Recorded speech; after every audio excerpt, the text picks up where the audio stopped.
So it is 7 o'clock. We'll give folks another minute or two to get in and get settled, and then we'll get started with some introductions and run through our presentation, and then open it up for a wider Q&A from our attendees.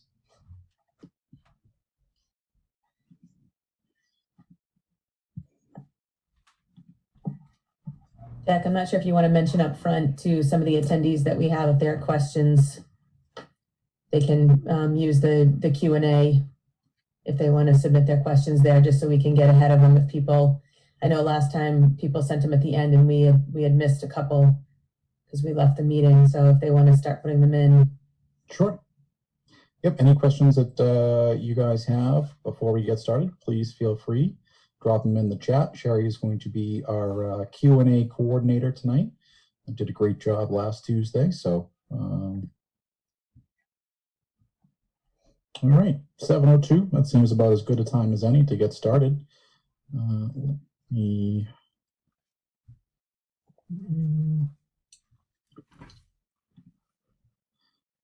know. Hopefully my screen is being shared. Can my fellow presenters see that there? It is there. Yes, it's there. Excellent. Well, before we begin, those of you who sat through info sessions that I've been a part of, I start things a bit differently, and I start with a thank you rather than just ending with one. We appreciate you guys taking the time to join us and ask questions and learn about what's going on in town.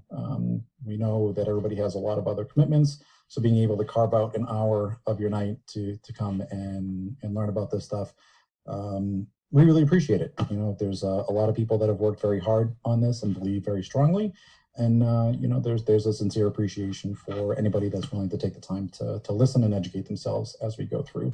So sincerely, thank you very much for coming on. A quick rundown of how our timeline will go. We'll do a welcome and some introduction. We'll go over the ground rules for the night, talk a bit about why we're here, including a project overview, the athletic complex, town hall, and senior community sports center. We'll get into the cost estimates, the tax impact, and then we'll end with the Q&A. We have about 5 or 6 questions that have been developed from talking with others from last week and from our FAQ from the Norton for Everyone Facebook page. So we'll try to head off some of those as we go through. But after that, it's a free forum, so anyone who has a question can feel free. So why don't we start with introductions? So I'm Jack Conway. I'm a member of the Select Board, and I've had the distinct privilege of working with the Permanent Building Committee for pretty close to 2 years now since I joined the board to learn more and help guide the process for these projects. Believe very strongly in them, and really impressed with the quality of work that the PBC has done. And really excited to share the outcomes of that. That said, I'll turn it over to Dinah to introduce herself. Good evening. My name is Dinah O'Brien. I am chairman of the Norton Permanent Building Committee, and it has been my pleasure to work with a core group of people for the past 3 years to bring this project to fruition. We have done due diligence. We have gone to the drawing board. We have gone back to the drawing board. We have looked at the size of the project. We have scaled down the size of the project. We have heard from various members of the public, and for the past several years, we have been holding a minimum of 1 and sometimes a maximum of 2 public meetings per month. So we're very happy and excited to bring this to the public. Excellent. Thank you, Dinah. Mr. Units, do you want to go next? I'm Michael Units, town manager, and we have been looking forward to this project for quite a number of years. Everyone that works with the public in the town hall.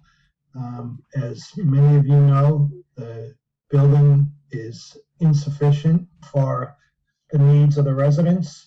We have no private meeting space for anyone that needs to come in and speak with someone on a confidential matter.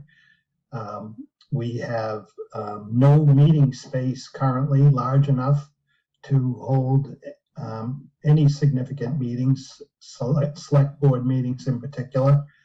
The building, the plumbing systems it's becoming antiquated. The electricity is totally inadequate. We have extension cords running throughout the building, which isn't a safe situation. We have space heaters in people's offices because the heating system and the AC system was never installed properly. We recently had engineers in the building as part of the training program who looked around the building and were just amazed, and their mouths were open, and they just said, I don't know what could be done in this building for air exchange. It's just too wide open. And the building commissioner, the previous building commissioner, on many occasions had mentioned that the ability to renovate that building is zero because the structure of the building will not handle any type of major renovation. It would have to be a complete gut, and he just doesn't feel the building structure will sustain any major construction. So really, you know, for the needs of people that actually work in the building, we should have a safe work environment, but also for residents. You know, when you're coming to the town hall, you should feel that there's some privacy when you have to talk to someone in the treasurer's office or the veteran's office, or go upstairs to an office that should only have 2 people in it at the Board of Health and has 4, plus the public health nurse has a screen that she sets up to kind of petition herself off. So someone that comes in to see the public health nurse is not receiving any privacy. So it's just long overdue. And, you know, I know Beth can talk on the Council on Aging. It's just not adequate for the numbers of people we have in the community, and the numbers are growing daily that need services at the senior center. Same situation, privacy with residents that come in that need fuel assistance, housing assistance, or just any other services they may need is also a big concern. And just to have events for the number of seniors we have in the community, the building is just too small, inadequate parking, and the efficiency, you know, as we talk more and more about green energy, and we're just wasting energy in these 2 buildings. It's just a shame. Excellent. Thank you, Mike. Go down the list. Next on my screen is Dr. Baeta. Good evening, all. Joe Baeta, Superintendent of Norton Public Schools. Thank you for having me on, Jack. I couldn't concur with Mr. Units more. I agree with what he just said about, I think, the school supporting as we can the town hall and the senior center. Our project is the athletic complex, and I'll be able to talk specifically about it as part of this process. Thank you. Next would be Sherry Cohen. Thanks, Jack. I am on school committee. I was also on the athletic complex committee, and I am the school liaison on the permanent building committee. So it's been many hours with a lot of meetings, a lot of different places to get to this point. So kind of excited to bring this home and hope that people can see the value and what, you know, what we have to show tonight. Thank you. Thank you, Sherry. Next on my screen is Matt Wells. Hi, all. Matt Wells here. Yeah, Train has completed their phase 1 investment grade audit, and that's basically the schools. They have identified $12 million worth of energy improvement projects that can be done in our HVAC, some solar installation, and other water conservation, as well as kitchens. The projects are fully funded by the savings that are going to be generated once they are completed. So this is a zero cost situation for the town. It also is going to remove some of these capital items that have sat on our capital list for a number of years. as well as a lot of these items that some of these items getting replaced will not hit our capital list in the future since we're utilizing this project to actually pay for them. The second phase of the project has moved on to the towns, and they have started working through the town buildings to see what they can do there. Excellent. And I think I have a few slides where we talk about train a bit later on in more detail. So looking forward to that. It's definitely a great opportunity and initiative for the town. Thank you, Matt. Next up would be Mr. Bob Briscoe. My name is Bob Briscoe. I'm the liaison on the building committee for the senior center. As Mike had talked about, the senior center has been around for a long time, and it's done its job over the years. I believe it was originally a school, and then it was the fire department central station for a number of years, and now it's a senior center. So it's not large enough for the residents in town, seniors, and also the other work, the community support that is done at that senior center. So I know Beth Rossi will have more to say about that, but Excellent. thank you. Thank you, Bob. And what a great segue, because Beth Rossi is our final panelist for tonight. So Beth, you want to introduce yourself? Hi, I'm Beth Rossi. I'm the director of the Senior Center and also the director of Human Services for the town of Norton. I think the building speaks for itself. It's a building from the late 1800s. It's done its job, but the town needs better. There are over 4,000 seniors in town, and a senior is defined by anybody 60 and older. So if you think of the segments of the population who are using the facility, it's very wide and it's very broad. Right now, pre-COVID, we had 2 rooms that we could work out of. It's really hard to plan programs that meet the needs of all those different age groups. Somebody in their 60s is very different than somebody in their 90s. We don't have the space to provide the programming that we need to meet the needs of everyone. We also don't have enough parking. So if there is a program that people want to come to, a lot of times they just drive on by because there's no place to park. So that's coming from the programming side. 70% of my job is probably doing human services for the town, and that's helping anybody in the town, regardless of age, who is in need, whether that's food, clothing, shelter, utility assistance, you name it. That's the work that we do out of that facility. Right now, neither of our offices are handicap accessible. It's tough to get a wheelchair in there. Right now, we're using space in our community room to meet with people one-on-one. There's never privacy. It's a difficult place to work, and I think the people in our community deserve a lot better. Excellent. Thank you, Beth. And just an anecdote to share about the current senior center. We, before COVID hit, the Permanent Building Committee was meeting in the senior center.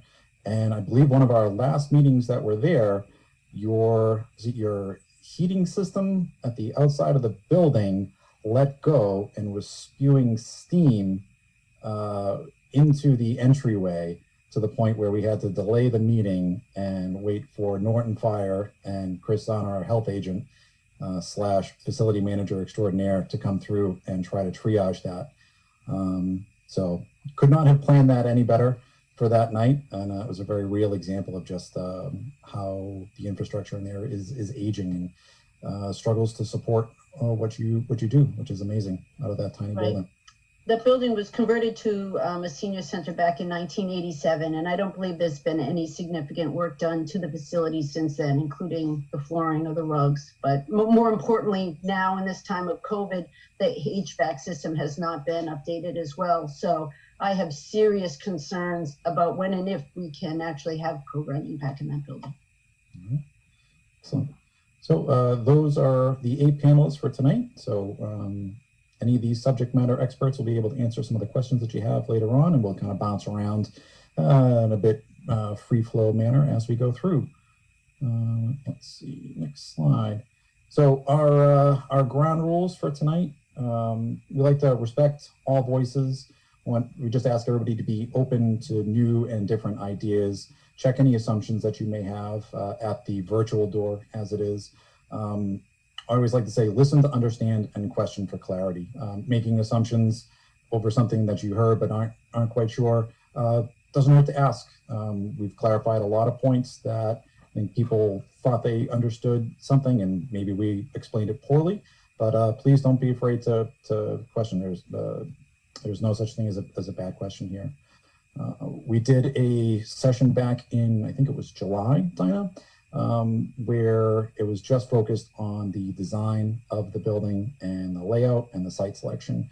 So tonight, as we're getting closer to the vote, everything is fair game. So we can talk about the merits and the needs of the projects, the cost of the projects, anything at all is fair game.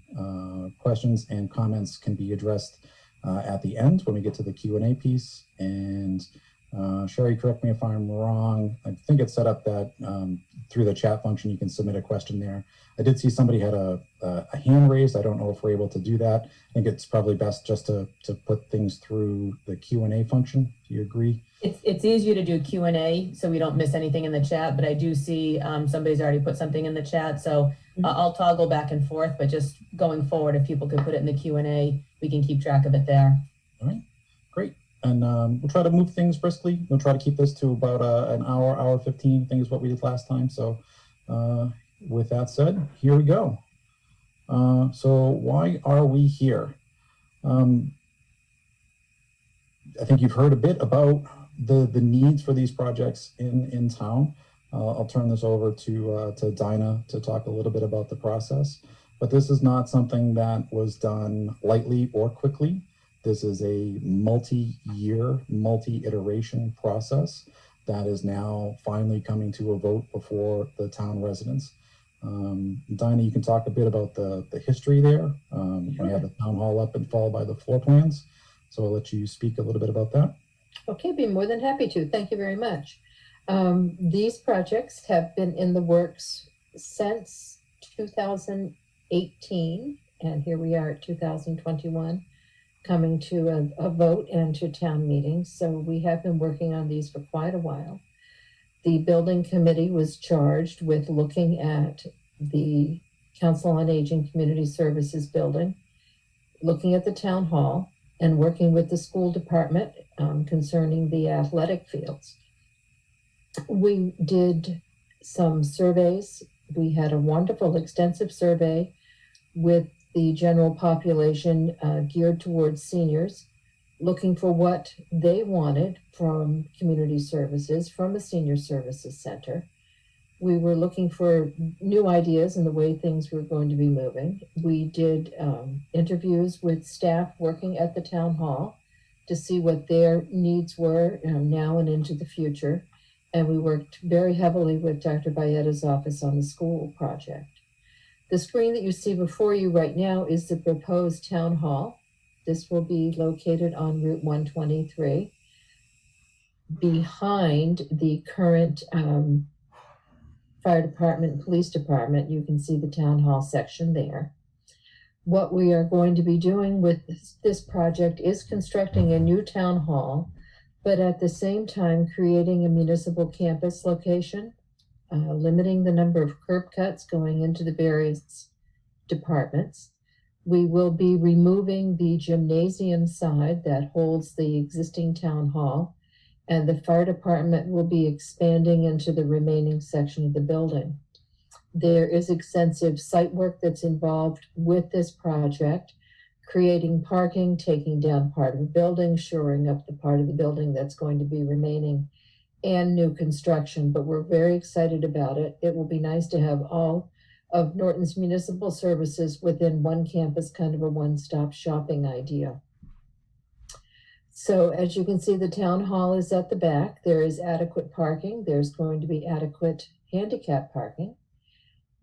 When we did the survey of the departments, if you could move to the interior slide, Jack, that would be wonderful. This is a diagram of the proposed first floor. You can see it's all color coordinated. We do have a meeting room that is accessible handicapped accessible, and large enough to provide services for the various departments who meet. For those of us who have had the pleasure of going to the current town hall and into the selectmen's meeting room, you basically know that it's not handicapped accessible. The entrance and egress are limited in case of fire.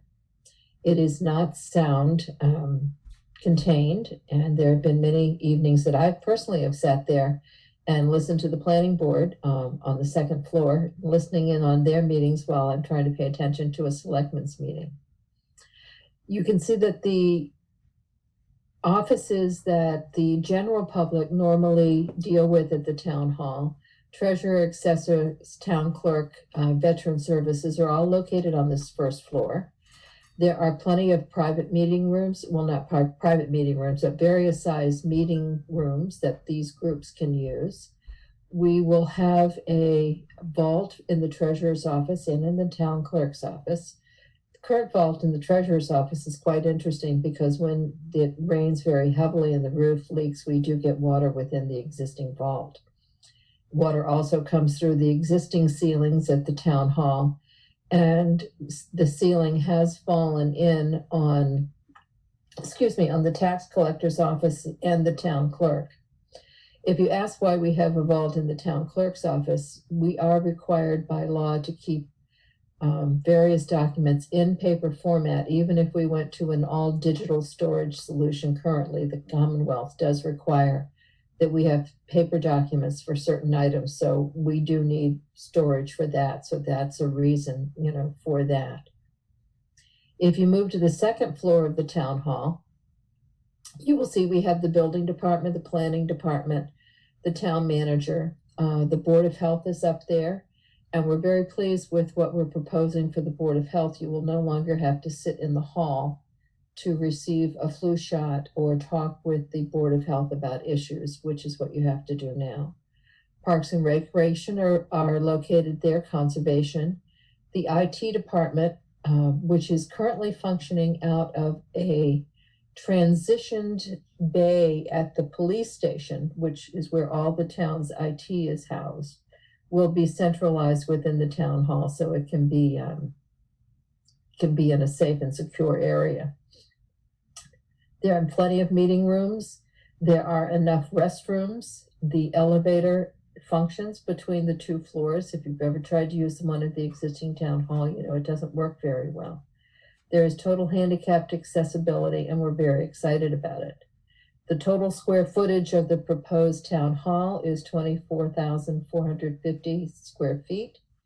This, I know, is quite an impressive total. I can tell you that the building committee has reduced the proposed size of the town hall down to this square footage. We were not very popular with some of the town employees, but this is the size building that will meet the needs of the town.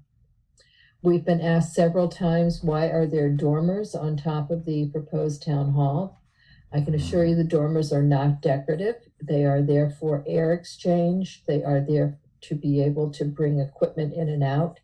The HVAC system will be housed inside, away from the weather, so that we don't have to deal with the issues that we have at the current police station, where the HVAC system open to the air needs to be replaced. So the dormers are there for air exchange, for moving things in and out of the second floor and to make it possible. The other option that we looked at was the Council on Aging Community Services Center. And this is proposed to go on Route 140 across from the Chinese restaurant and next to Subway. That's right on the corner of Freeman Street. This is a building that we are proposing to place on a piece of property that will provide passive recreation, which was one of the key issues that we learned from our survey of the seniors in the community, what they were looking for. It will have adequate parking, and it will also provide a permanent home for the town's food pantry, which is currently located outside of the town hall in a trailer. So this will give access to the food pantry.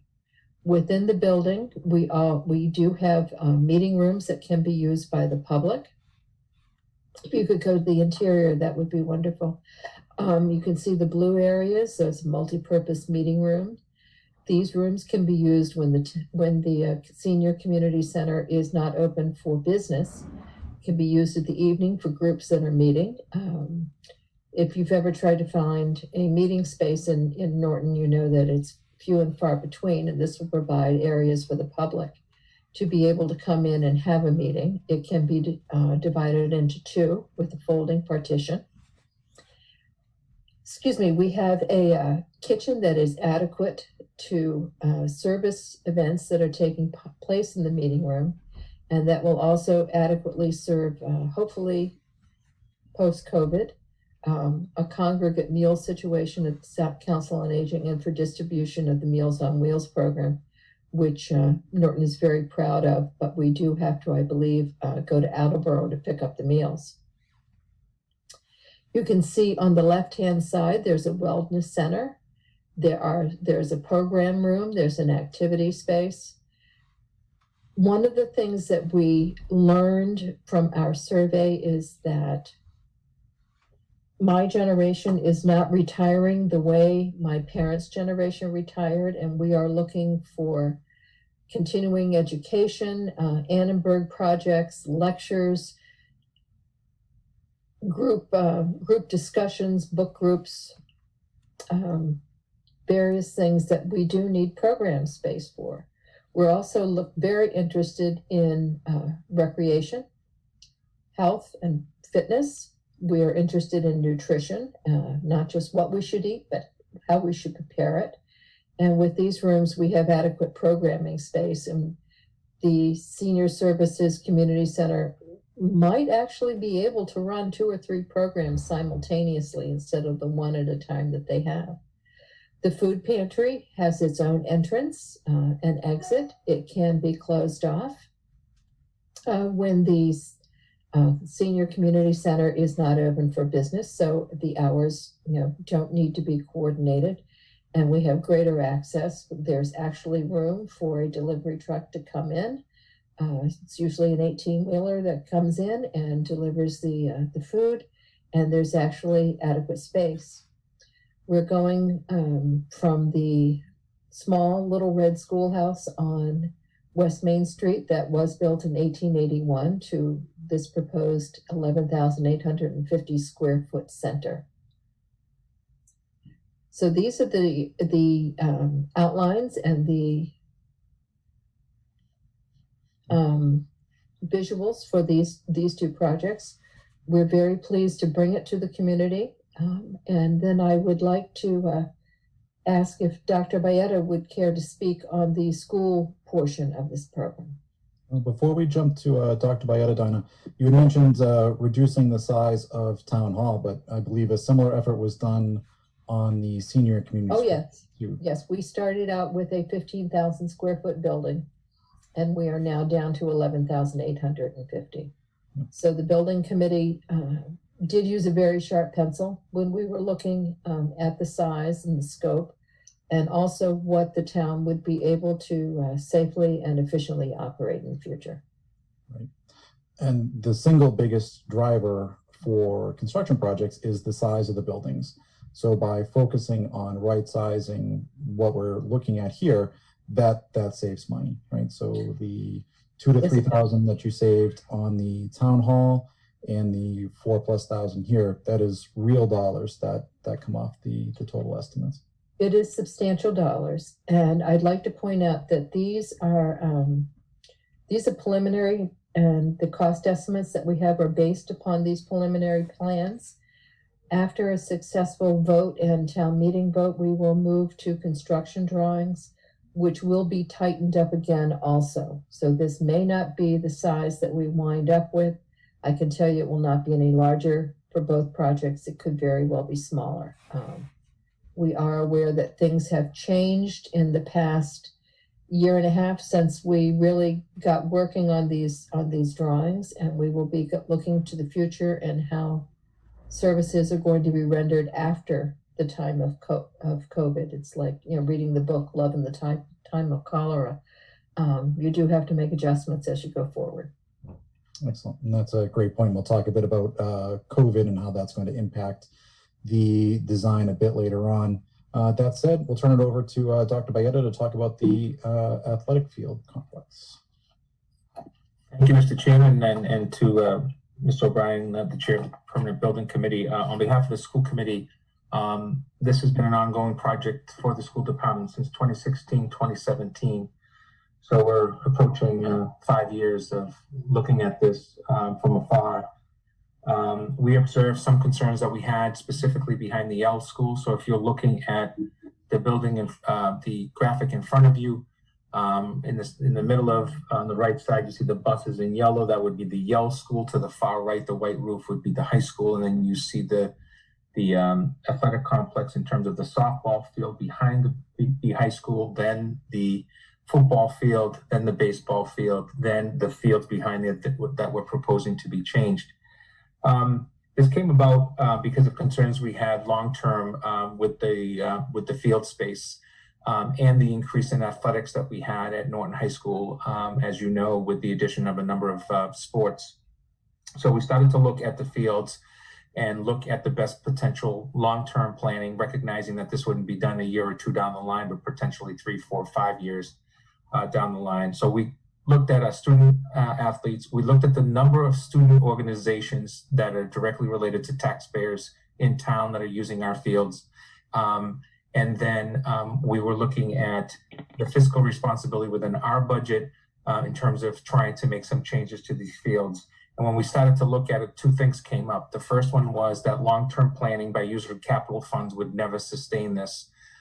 Because of the actual back of those areas of the facilities and specifically the field areas and the need to improve them. If you look at this complex, way over to the far right, to the right of the tennis courts as you're looking at the screen is what's called the pit field, which is a very pretty much underwater field, which is not part of this project at all, but was originally. What we decided to do, and I think it's important for you to know that within the Tri-Valley League, we're one of only 2 communities that doesn't have a single turf field at all, is we looked at what would be the best bang for the buck, if you will, because of the constant increase in pricing, as we know, around labor and materials and supplies. And so we came up with an original project that was just under $11 million. That project I'll talk about specifically because I think we're going to be talking about financials in a few minutes. In general, when you look at it, the dynamics of this complex has been taken from what we think would be the ideal long-term plan to what we think is the minimal long-term plan. We cannot continue to practice in the back of our Yale School. So what you have in front of you from left to right is a brand new athletic high school football field with an 8-lane track with all new lighting. No change to the baseball field, although the internal idea that we have here is that we would make upgrades to that grass field area, followed by a dual complex, a dual turf field that has a softball field on it. Then to the right of that is the JV grass field, which again, we would make some natural grass upgrades to. And then it would end with the tennis courts. And part of that is, I don't know if you've been to the middle school tennis courts. Those middle courts are on top of a leaching field. And what's happening is they are totally cracking. And so the cracks are getting wider every winter. And then they don't close every spring as much as they used to. So you need a brand new tennis court at the middle school. So we anticipate that this would be a better site for it. The entire complex, except for the tennis courts, include lighting. And what was added at the last minute because of further work, if you will, in the project is because Route 123 is now sewer eligible, both the high school and the Yale School would be directly connected to the 123 sewer line and no longer have to drive itself behind and back and forth, which is what it does now. And it will eliminate the pumping that takes place at the high school for solids. By having everything moving to the 123 project, which was not an option when we renovated the Norton High School. We also looked at some of what we think could be long-term costs because of the location of Norton, and that would be the availability of utilizing these fields at a cost to non-residents, i.e. the AAU type of sports programs that are always looking for practice and game fields long-term. And again, I can talk about the financials next. I'll send it back to you. Great, excellent. Thank you, Dr. Baida. Yeah, can I just interrupt for 1 second? Joe, I just wonder if you can speak to, I know some people have seen this design and thought that it was to scale. I just think it's important to mention that it's not 100% to scale. There is some tweaking that can be done, correct?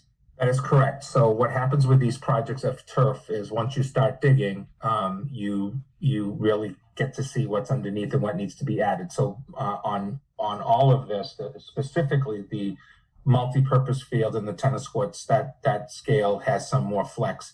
Now the high school field doesn't have as much flex because we have some specifics that we can't go beyond because of the land and where it's located. And we're trying not to shift it in any way, shape, or form as part of the project as well. Excellent. Thank you for that. Jeff, if I might, since I'm kind of monitoring the Q&A, I just want people to know that we will be addressing the answers at the end of the presentation. We have 5 questions so far, which is really great, but I don't want them to feel that we're ignoring them as we go along. Excellent. Thank you for bringing that up. Appreciate it. And Joe, just one thing. I know you mentioned it, but just to highlight, this project started somewhere between $10.5 and $11 million. And right now, you guys have worked really diligently to try to bring that down to a $6.3 million value. And I think just goes to show when all 3 projects have been studied and refined as they have, no one involved in this thought that there was an open checkbook with the taxpayers of Norton. You know, we are trying to be good stewards of taxpayer funds and not asking for more than we need. So I think between the 3 projects, we've shaved somewhere between $9 and $11 million, probably off of the estimated value. So just wanted to expressly mention that there. All right. And then I believe this would go to Matt Wells to talk about Train and the town's sustainability initiative. I know we touched on it briefly during the intro, but Matt, is there anything else you'd like to share? Sure. So I just wanted to kind of talk about the projects that we will be doing. So what it is, the projects are very much focused on HVAC. So we'll be replacing the HVAC at our LGN, JC, Salmonese, and the middle school, as well as at the new HVAC at those schools as well. We are also doing a full steam to hot water conversion at the Yale School. That project's been on our capital plan for a number of years with a very high ticket on it. So we're glad that one's getting picked up under this. Solar carports are going to be very visible, sort of modern upgrades. We're going to have those carports out in the parking lots of our schools. They will generate about 44% of the power that the school uses. So that's a cost avoidance that we're going to be seeing with that.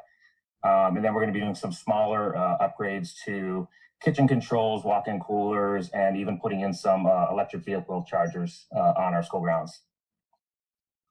Again, these projects are fully funded by the savings, as well as taking these projects and pulling them off of our capital plan, and also not having to put them onto the future capital plan, which is usually funded through free cash.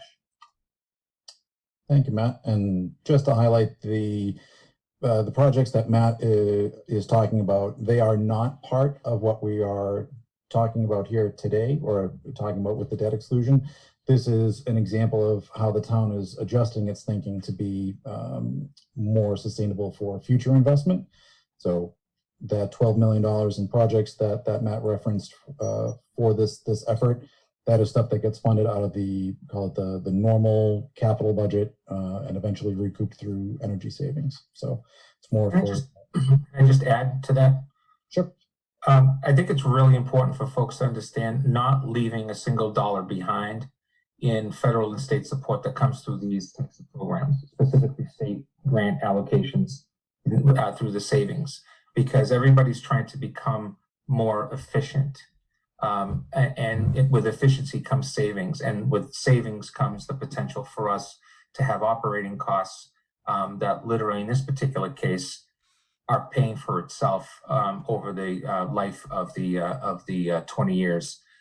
So the town is, if you will, borrowing X dollars, but the bill is not coming A, from the traditional operating expense, or B, from a request to increase taxes to pay for those efficiencies.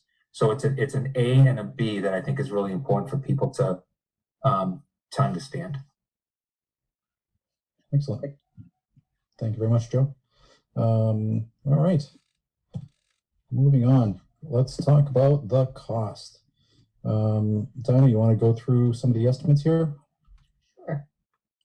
I'm sorry. We worked with two cost estimators for these projects. The first one is PM&C and the second one is CHA.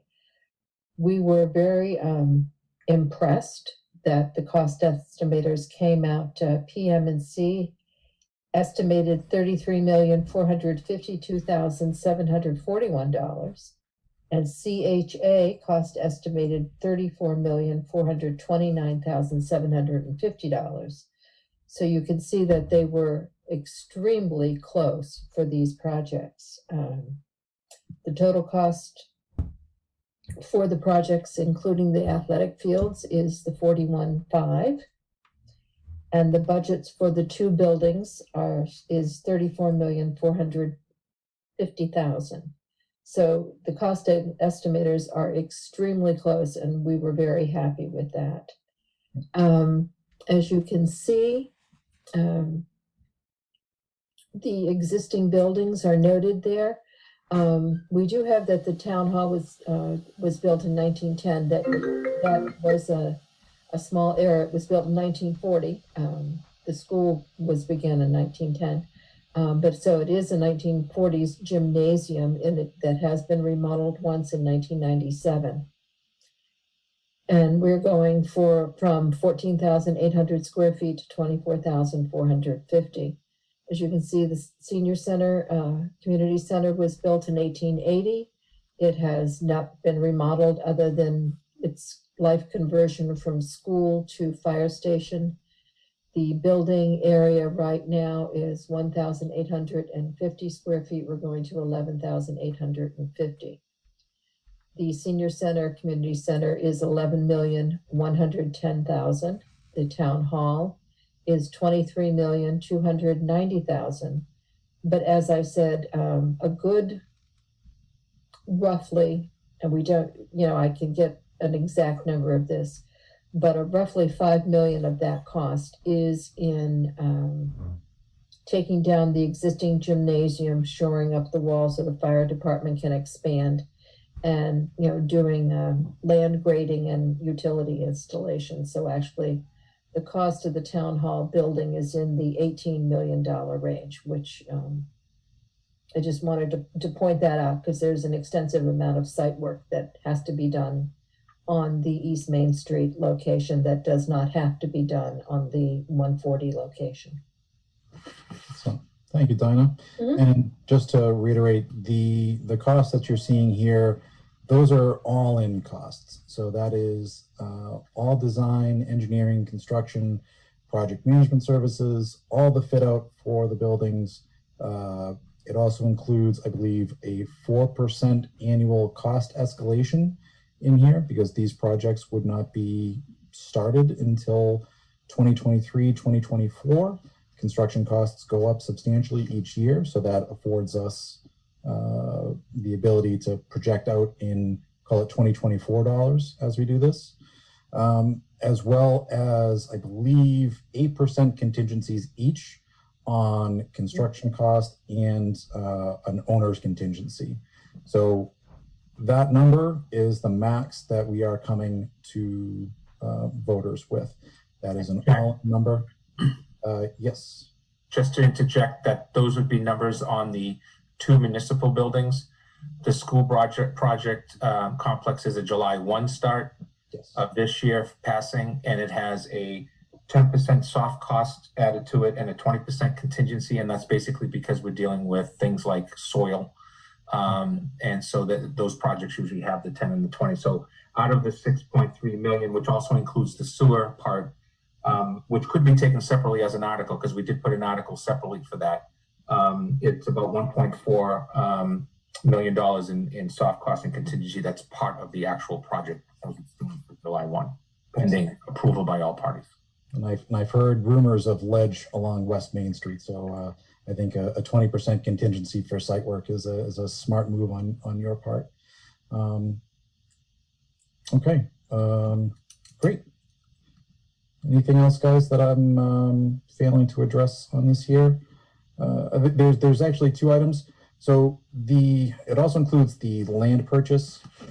Obviously, the location on Mansfield Ave for the Senior Community Sports Center is not currently town-owned lands. We do have a signed purchase and sale agreement with those owners. However, it is contingent on receiving a positive vote at both the April 10th election as well as the May 8th town meeting. So if we fail to secure one or both of those, the town is able to walk away from that land. So again, we're just trying to be very conservative with taxpayer funds here. There's also presently, I think, just a shade over $1 million left in the initial monies allocated towards this project a few years ago from the Untitled permit funds. That money gets put into this, as well as a pledge donation of, I believe it's $1 million, correct me if I'm wrong, Mike and Beth, towards the Senior and Community Support Center. So off the bat, there's $2 million there that comes off of this, and that is not money that we can add on over and above. The maximum amount that the projects can be spent is that $40,762,000. Any penny less than that doesn't get bonded and remains in our pockets. And Jack, I would hope too, once the projects are approved, that we could go out and seek donations for some naming rights to some of the areas of the buildings also. Sure. No, that's great.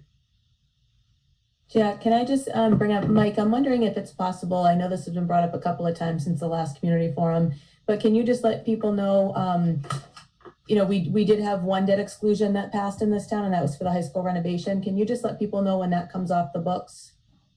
2034, I believe that will be coming off the books. And this debt exclusion for this project, the higher end is the first 15 years, and then the field project is paid off after 15 years, so then it's reduced down after the first 15. Excellent. All right. Okay, super. Moving on. The big question, how does a $40.7 million debt exclusion affect me? So Mike talked a bit about the rate change after 15 years, but the projected value is $78 per $100,000 of assessed value.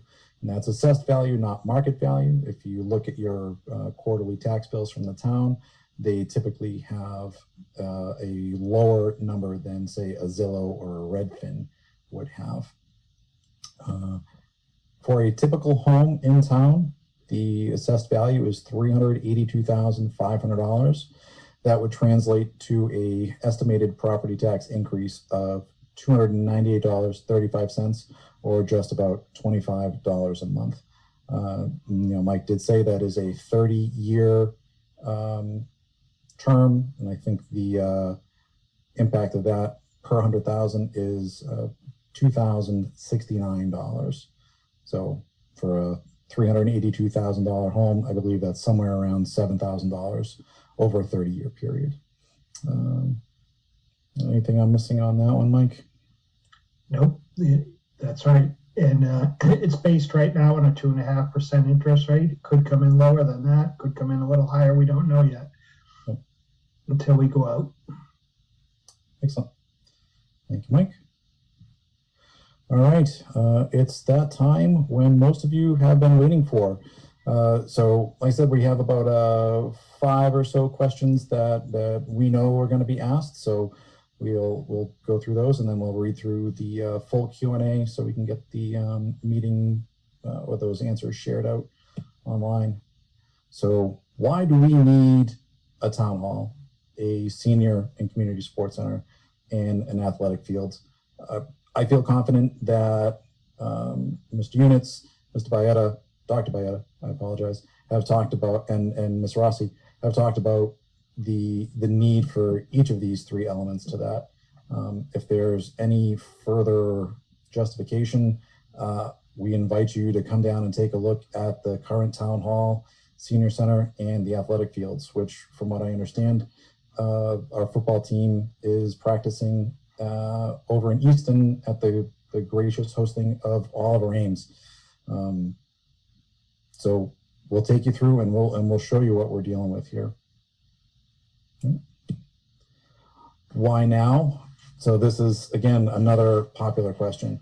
Clearly, we are coming out of one of the most challenging years in modern civilization. 2020 has fundamentally changed the world, dare I say. Obviously, there was an economic downturn. We're starting to see some returns there towards prosperity. So why are we doing this now? Everything in government takes time. There is still a approval process to go through. There's a bid process. There's about a year plus of design, and then there's construction. Were we to wait, say, until 2022, 2023, when all the key economic indicators are looking really, really strong, now you're looking out another 3 to 4 years for the projects to be built. That's another set of cost escalation. We can't keep kicking the can down the road, and we believe that by the time the cost impact of these projects comes due, we will be in that good spot, or a bit of a leap of faith there, but I think we're already seeing signs. Did we consider such and such a location? Dinah, I'll let you field this one because I know you can probably recite by address each property that the town has looked at. There were quite a few. We did do an extensive search. We set a search criteria of within 1.5 miles, 2 miles of the center of town. We used the center of town, the town common. We found 17 properties. 1 or 2 were a bit farther out, which we did look at. The building committee reviewed each property. We had a very exhaustive meeting one night where we went through each one at a time. We were very interested to find out how much of the property in Norton is actually wet and not suitable for building. We narrowed the process down to 4 locations, and we did hold a public forum on those 4 locations last July.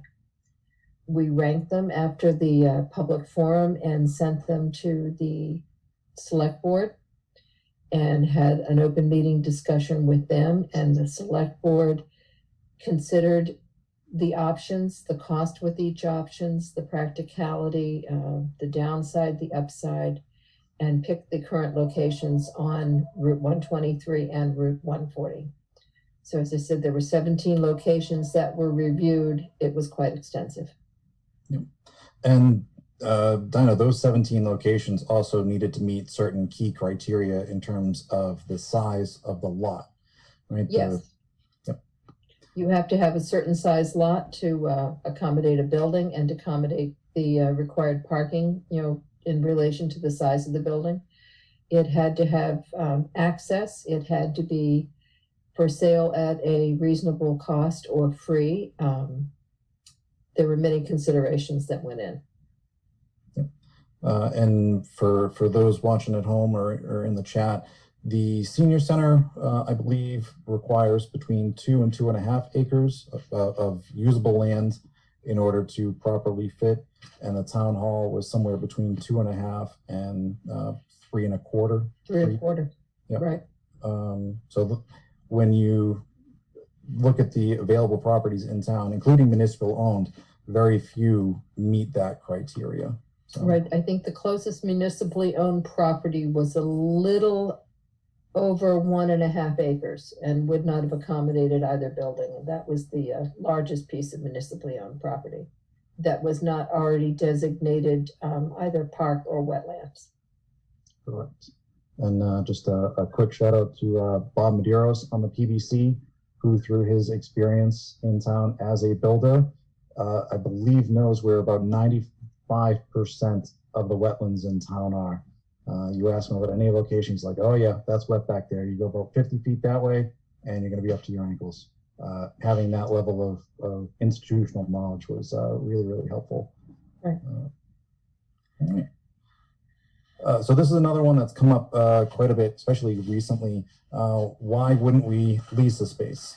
So we did look at that, and there's some challenges with a lease. The first and foremost, which a lease would need to be paid out of the town's operating budget.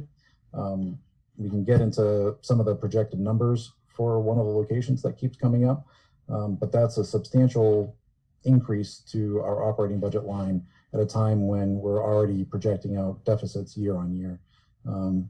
Hitting that is a tough sell. So the Roach Brothers suite over in Gator Plaza on 140 is one that keeps coming up a lot. So I reached out to some folks on the EDC and I checked in some of my documentation at work as I deal with real estate. And I put together this rough projection here. The former Roach Brothers location is about 46,000 square feet. And if you do the quick math, that's a bit larger than the combined size of Town Hall and the Senior and Community Support Center. For this exercise, I kept it as such because the property owner may not want to subdivide that location.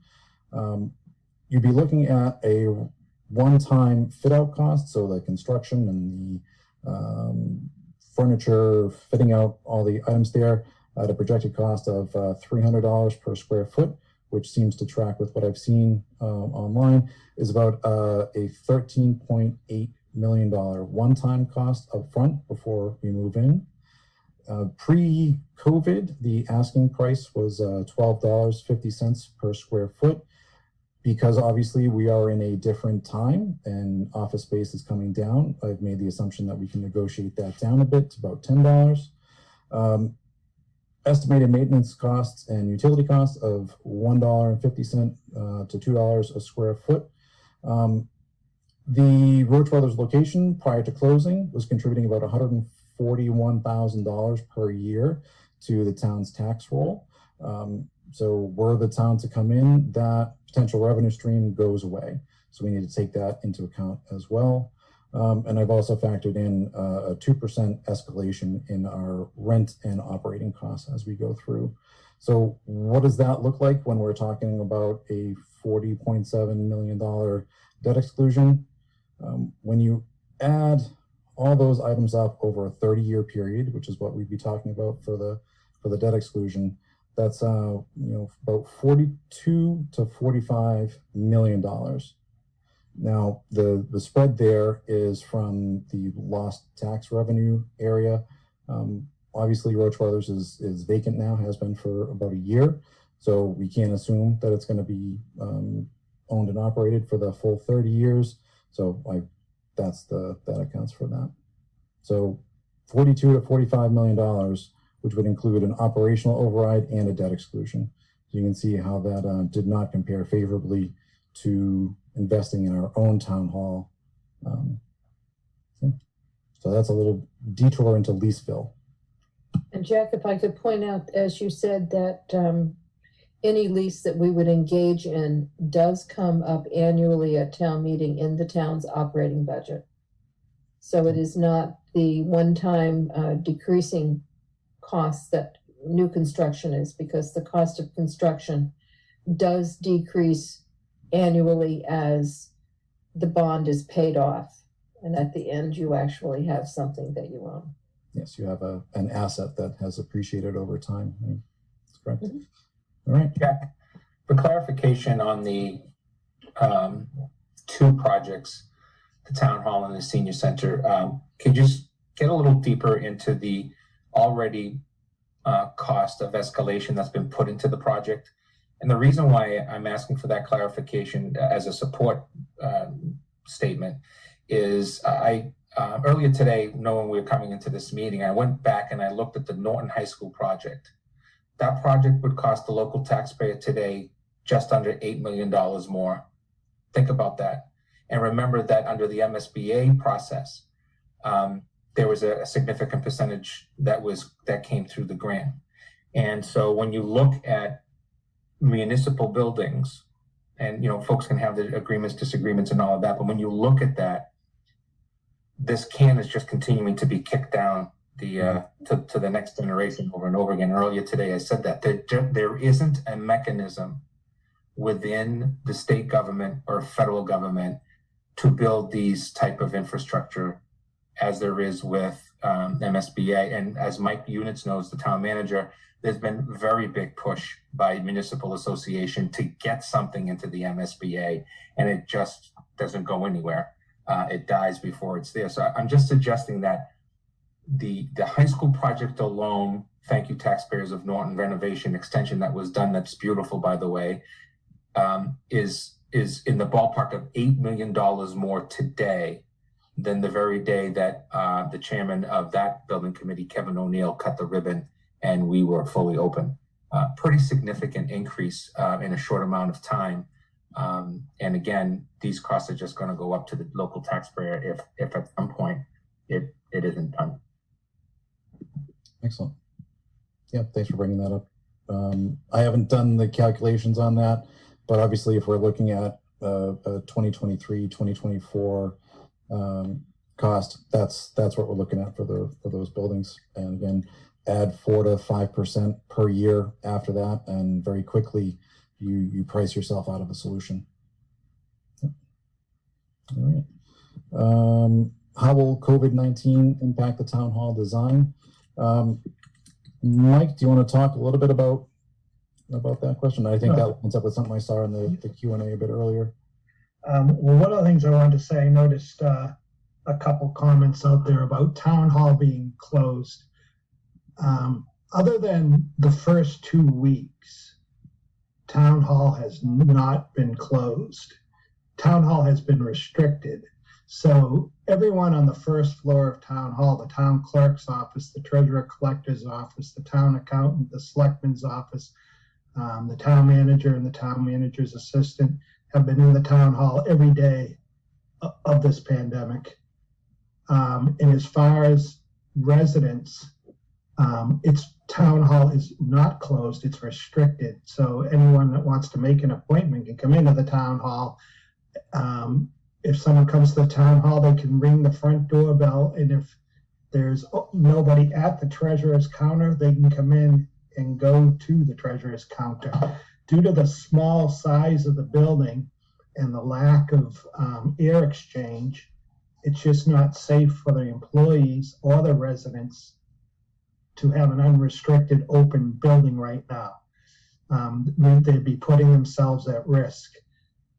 In a new town hall, you would have much better systems. You'd have good air exchange, so the air would be healthier for people. You would have room for people to be separated. So those are the main things as far as with COVID, how we would be able to handle the situation differently. But right now, all the spaces in that town hall are just so tight that we have to restrict access. Excellent. And then, as Dinah mentioned earlier, the current state of these drawings are basically the conceptual level, how to make things fit in as we know. And then there's another year plus of design that will pressure test and iterate on that to try to make sure that it is meeting the true needs. And part of that will be addressing COVID-19. both the HVAC concerns, as Mike highlighted, but also the shift to remote work. I think for the first time ever, we've had town employees being able to work from home, and part of that is because it is impossible to social distance in some of those areas. So having 2 employees in a poorly ventilated space for any length of time is just not something that that can be done. So does that mean that those areas get a bit smaller? I think it may, or we may have to think about different approaches to public space. It's a shifting answer, but we will absolutely be looking at that with our design team. Why are all 3 projects tied together? Sherry, would you want to share a bit about what happened at our joint meeting a few weeks ago? So we had a joint meeting with the school committee, the select board, and the finance committee. I think it was going maybe a month or 2 ago now at this point.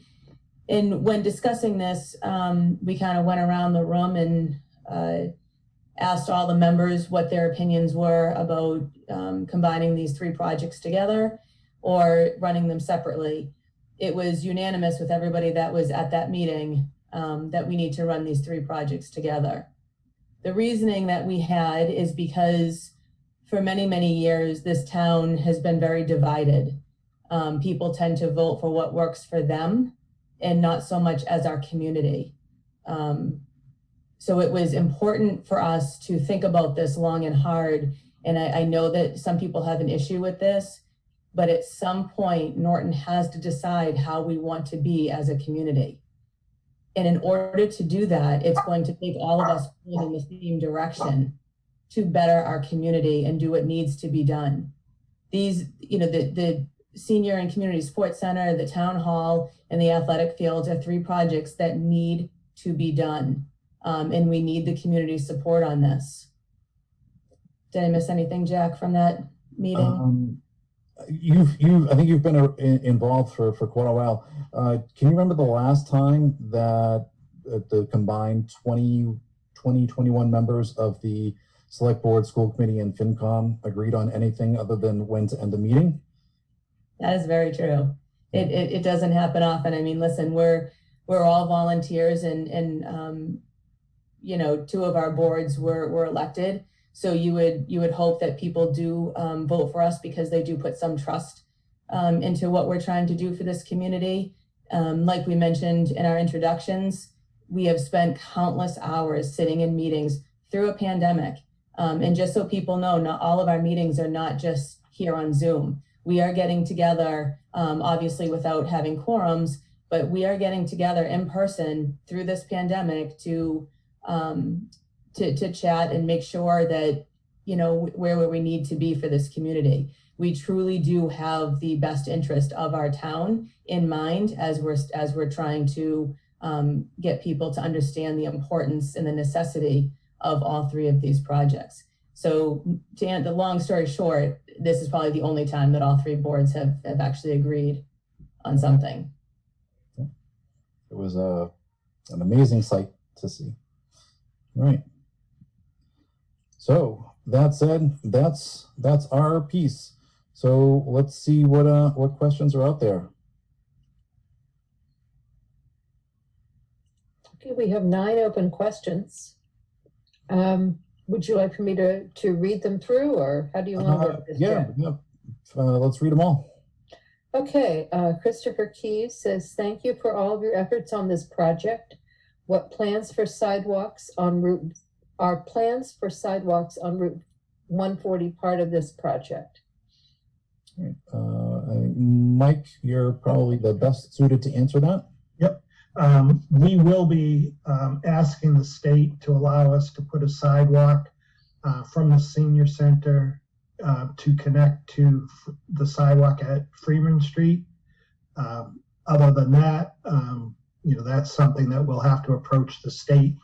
140 is a state highway, so any sidewalks would have to be put in. Other than that, would have to be put in by the state. Thank you. Bill Maher wants to, he said, I would like to know how the town leadership can in good conscience prioritize these building projects over our ongoing water quality issues. Please don't respond that these items are apples and oranges because both require the expenditures of our tax dollars. The water quality may have been improved in some parts of town, but not all of them. To steal a meme, it shouldn't happen to you for it to matter to you. We can't drink our town water. We don't have clean water to wash our hands during a pandemic. We can't wash and wipe our food contact surfaces after disinfecting. Actually, our choice is, do we poison ourselves with toxins from the disinfectants or toxins from our water? So circling back, how can you prioritize spending $41 million on buildings while ignoring our health? All right, Bill, that's a very good, solid question. We've heard that a lot. I don't want to say that they're apples and oranges, as you indicated, but they are different items. The minor point of clarification: the water treatment plant is funded out of the water sewer enterprise account. So it's not technically tax, it's based on usage.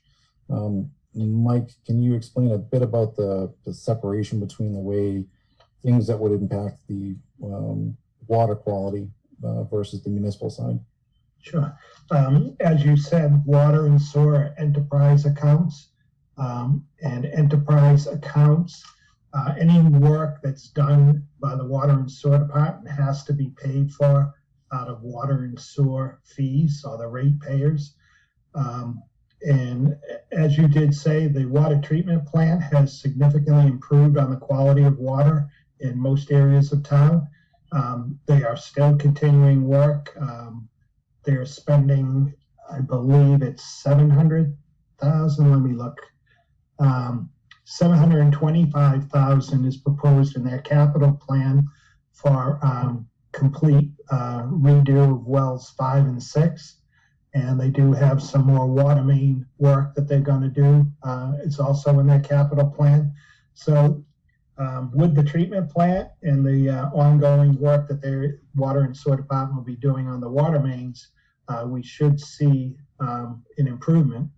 And we have to continue to service all parts of the town, and even though there is work that has to be done by water and sewer, we still need to take care of other issues in town that are funded from the tax base rather than water enterprise fees. Thank you. Mr. Marr also wants to know what functions for the residents has the town been unable to provide while the town hall is closed? What is the scheduled reopening of the town hall? I was going to say, Mike, I think you answered that earlier, that with the exception of those 2 weeks, everything has been available, albeit maybe not in the way that it used to be last year. Right. Yeah, there are, and I'm sure Beth sees it too, there are a lot of residents that just need to come in to conduct their services. And so we still have to service those residents. And as far as the town hall totally opening, that remains to be seen. As you know, we've seen a spike in the numbers recently in the state. Hopefully everything gets under control, and we'll be looking at that. I believe it's April 15th again. Yep, to Mike's point, so the select board has been involved in the decision to keep town hall by appointment only. The prevailing opinion on there is that it's just not safe with efficiencies, as Mike highlighted, for the public and our employees to be there at the same time. We are going to evaluate that a week or two after Easter and see what this next start of a surge is looking like. So stay tuned for that. Okay, continuing with Mr. Marr, he says, we are in an entirely different world in 2018. Since April 2020, every single business that wants to exist has pivoted or reimagined their operations. Why can't Town Hall pivot and reimagine as well? Mike, I'll leave it to you to Okay. I think we've touched on a lot of those points about We have. why it is. That we did pivot, you know, obviously when we had to. And I'm of the belief that, you know, it's a fallacy to think that businesses are going to operate remotely forever. You already see that some of the businesses are calling their people back. It's just, personally, my opinion, it's just not an efficient way to operate. It's a good option to have in certain situations, and when you have to pivot to it like we did when this pandemic started, but in the long run, you're going to see people coming back to work, and companies are not going to continue with this remote. There will be some of it. You won't see as much traveling maybe, but it's just not, I don't see it as a sustainable thing for most businesses. And we're in a business where we work and service people, and a lot of these people need to come in. They want to come into the town hall. And as I said, some of the offices, the accountant, the treasurer collector, the town clerk, they're just working remotely just did not work well for those departments. Okay, one more from Mr. Marr. Why can't the rooms in the Senior Center Community Center be utilized as meeting space after the Senior Center closes instead of duplicating meeting space in both buildings? I think I'll take that. There are simultaneous meetings, governmental meetings going on all over Norton just about every evening. And sometimes it is impossible to find a meeting space that's open enough for public accommodation in the town hall. In the proposed town hall, there will be the Selectmen's Program Room. The other meeting rooms are smaller meeting rooms that will accommodate, you know, up to 15 at one and 4 at the smallest, which are used for departmental meetings and smaller meetings. The rooms at the Council on Aging can be used in the evening when the COA is closed. It can also be used as public meeting space. And that is one of the opportunities that the town has for revenue generation by dealing, you know, with, for example, for-profit groups that need a meeting space, a piano recital. I can't think of some off the top of my head, but they're always looking for meeting spaces, and it's an opportunity for the town to generate income by leasing meeting space to the public. So they, you know, both sets are used, both sets can be used for different things, and I think it'll afford Norton a great opportunity to have wonderful meeting space. Christopher Keys wants to know what plans for incremental revenue generation for ongoing operations of these facilities can help offset annual operating cost. Mr. Town Manager, you want to field that? I know you've looked at this for us a few times. Yep. Well, I think Dinah just addressed some of it. You know, if there's groups that are looking for space that we can rent space to, is that what you're talking about? Just opportunities to generate income from the space. Yeah. And I know Joe has talked in the past about the fields. Yeah, we have a net cost savings of about $21,000 a year in preparation of fields. That includes an expense for the field. So it costs us about $29,150 a year for the fields. It costs us about $8,000 with the turf operationally.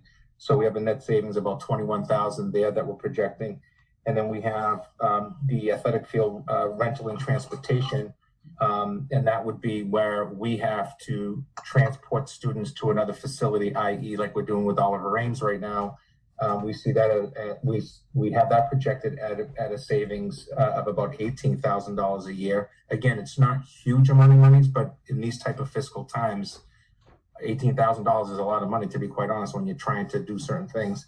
And then we contacted 14 area communities that actually have turf fields. The football multi-purpose fields rate right now is ranging from $75 minimum per hour charge to a maximum of $250 per hour, with lights a minimum of $150 per hour to $310 per hour. The general multi-purpose fields are ranging from $175 an hour to $200 an hour, and that doesn't even include lights. The softball field rates are going from $130 an hour minimum to $200 a maximum an hour. So we see the potential for generating some funds, and the school committee is making some commitments to those funds, helping to offset any costs to the facility itself, something that goes awry, for example, and also looking at things like sports fees, allowing for community groups to be part of using the fields at no cost, et cetera, et cetera, et cetera. Thank you. So Diane, if I think I interpreted that question slightly differently. I understood that to be what sort of increased operational costs would be realized with these new facilities. They are larger, and what kind of revenue could we generate to offset that? So I think you've talked about how that could be done, but Mike, I know you did a study on that, and Sure. pretty interesting. So obviously with the increase in space, you have to look at some increase in cleaning and maintenance costs. With the town hall, we estimate that to be $4,289 a year. And the senior center, we estimate that to be an increase of $2,614 a year. Right now, the town hall spends $2,954 a year on natural gas, and the senior center $2,557. The proposal, as it is right now, and it's strictly, a preliminary proposal, would be that there would be no natural gas used in the building; that everything would be electric. And so for the senior center, you'd see an increase of $5,385. With the town hall, because of the inefficiencies in the building right now, it's estimated that would go from an expenditure of $37,642 a year to just under $16,000 a year. So there'd be a decrease in electricity costs of around $22,000 a year. So overall, for the town hall, it would be a decrease of $20,627 a year. And for the senior center, slight increase, $5,442 a year. And as far as the electricity, although our bill is $37,642 right now, the actual expenditure is zero, because we receive solar credits, which wipe out the electric bill. And when we go to the senior center and new town hall, because of the reduction in the electric costs, these solar credits will more than cover the electric bills for the two buildings. Awesome. Mike, can I just interrupt Jack too? Because Mike, isn't this a good time to just kind of re-mention the train project as well? With them looking at possibly doing carports like we are at the schools, might be another savings for the town buildings as well. Right, that's another option that's going to be looked at with train. If we put solar on carports in the parking lots, it'll generate more solar credits that we can use towards our electric cost. Awesome. Thank you, guys. That's great. Okay, I apologize. I have lost the meeting due to a poorly timed phone call. Oh, I recognize the FaceTime interrupting a Zoom call. Yes, I thought I had my phone turned off, but it I apologize. So if somebody could pick up reading the questions while I struggle to casually get the meeting back, I would appreciate it. All right, Dinah, sometimes if you just click on the Zoom app that you have, it'll pop the meeting back up. Okay. The next question is from Laurel, and I believe we answered the first part of the question. She said, are there state and or federal funds that can be utilized to offset some of the cost of these projects? I believe we answered that question. And then her other question is one elevator enough in the town hall building? Yes, the elevator is sized for the building as it is proposed, and one is perfectly sufficient. Thank you, Sherry. I did get it back.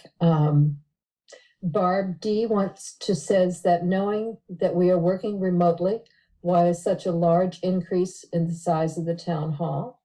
I honestly support a new town hall, athletic fields, and especially the senior center, but do not like that it's bundled and the town hall expense seems extreme. Well, Barb, when we did the planning for this, we looked at the projected growth in population for the town. We looked at the services that were being distributed through the town hall to the residents. We looked at the workspace that was available and the current staffing levels, not to increase any staffing, but to accommodate the staffing that we currently have. And this was the size that it was determined that it should be to accommodate the existing programs now. If you've gone into the town hall, you will find desks that are crammed together. Sometimes there is desk sharing, there is inadequate meeting space, there is only one set of poorly identified restrooms for men and women, and there is precious, if little, storage. So it is designed to meet the needs. I know it looks big, but I think it's important to remember that the town hall is in a converted gymnasium at the moment. And if we all go back to high school and realize how big our high school gymnasiums actually were, considering trying to run a municipality from that small space. And I just want to emphasize again, nobody is working remotely right now at the town hall. Everyone is in. And the selectmen's meeting room has been condemned and closed. But if you remember previously going to meetings in that selectmen's meeting room, how crammed everyone was together. You're lucky if you had as much room as there is on a jet airplane. Probably not. In between you and the people in front of you, totally inadequate to service people in the town and give people the opportunity to attend meetings, which hopefully they will be in the near future. Okay, we have another question from Mr. Marr. He said, closed or restricted is semantics. We can't walk into our building unless there is an established plan in place now. That won't change, will it? Do we have a reopening plan in place? We're kind of getting, off of the building project questions here, but I think it's good to go through them all to know where people stand. No, I mean, I agree. I think that's a bit outside of why we're here tonight. Mr. Marr, I encourage you to keep an eye out for the upcoming selectmen's agendas when we'll be talking about this. I think, as Mike said, it's either 4/8 or 4/15 when the reopening of town hall and discussing that plan will come back up. I think it's a more appropriate forum than here tonight. And then there was one more question from Mr. Marr on the water issues, but I think that's better served in a conversation about our water issues, which we are all struggling with. Okay. Kevin O'Neill had asked if there was an owner's project manager involved in the project. And I did respond, yes, that the cost of the owner's project manager is included in the estimates for construction. And he notes, and Kevin was a member of the building committee for years and chairman when we made the new high school. A full-time OPM or owner's project manager that is employed directly by the building committee and whose only role is to represent the town's interest and work as a liaison between the construction managers managers and the building committee is critical to a successful project outcome, and we do have that within the cost estimates. Barb D has asked, why does the town hall need to double in size? I think we kind of covered that, Barb. If that's okay with you, it was based on current staffing levels and the need to adequately provide space. Peter Wiggins says, after the pandemic is over, will the town resume in-person meetings, and where will they be held since the select board's room is unusable? So Peter, great question. I think we all miss those in-person meetings. And I believe, just out of sheer irony, the last in-person meeting that we had, I believe, was with the PBC and Dyna to talk about these projects. So a bit fun of quirky history there. So stay tuned. We'll figure that out.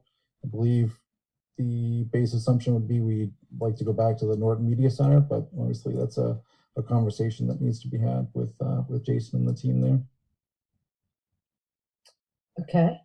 Kevin O'Neill has another question. He says, understanding that with the current low bond rates, a 30-year bond makes some financial sense and also reduces significantly the annual impact to the taxpayers. However, given that municipal projects are typically bonded over 20 years, what is the added interest incurred and paid by the taxpayer for a 30-year versus a 20-year bond? So, Mike, I don't know if you have those figures handy. I do know that the projected principal and interest cost for these projects is somewhere right about $57 million, 57.1 thereabout. So we do know that. I don't know if we know offhand the difference between the 30-year versus the 25 or 20. I don't know if I have that, if the financial advisor did that, but obviously when we are at that point where we're going to go out to borrow, the financial advisor will look at all the interest rates, see what the interest rates are, and we'll analyze at that time, obviously, whether it's going to be 20 years or 30 years. And as I said, the field project right now is 15 years. Okay. That concludes the questions. Pat Tarantino had asked, what is MSBA? And I did respond, it's the Massachusetts School Building Authority. So that was great. We had 19 or 20 questions. It's good. We have one more question in the chat, and it was Rob LeConte asked, what about moving town hall to the rec center building on 140? Oh, okay. To the what?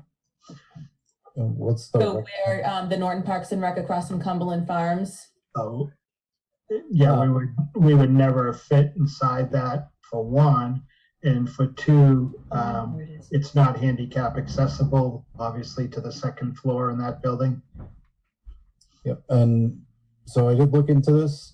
Someone, one of the town Facebook groups had mentioned that.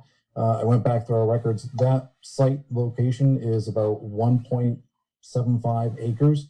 So we did talk about earlier, the minimum site requirements for the senior center would be 2 acres. So a bit too small for that, let alone the town hall. I think, as Dinah mentioned earlier in the meeting too, the PBC was given how many sites, Dinah? 17 locations? Yes. And some of them were town-owned properties. So just so people do understand that, the Permanent Building Committee did look at, 17 different sites and trying to figure out what could fit where. Yes, we did. And as I said, the building committee did narrow it down to 4, which we brought before the groups. And we're very pleased with where we've wound up. We think it's the best option for the town. Excellent. So it sounds like that's the end of the questions. So we started with a thank you. We'd like to end with a thank you. So we went a bit over my hour and 15-minute target, but this was a great set of questions, a great dialogue. I hope whether or not you agree with the need and timeliness of the projects, you at least understand now where we're coming from and why there's this push. And appreciate you taking the time out of your night to come join us and learn. If you have any other questions, please feel free to reach out to any one of us. We're present on social media. Our email addresses are out there. We want to answer every question that we get honestly, truthfully. And if we don't know the answer, we're going to tell you, and we're going to go find it out. So please keep the questions coming in, and remember to get out to vote on April 10th. I hope to see you there. And that's it for us. Thank you. Thank you. Good night, guys. Good night. Night all. Have a great night. Stay safe.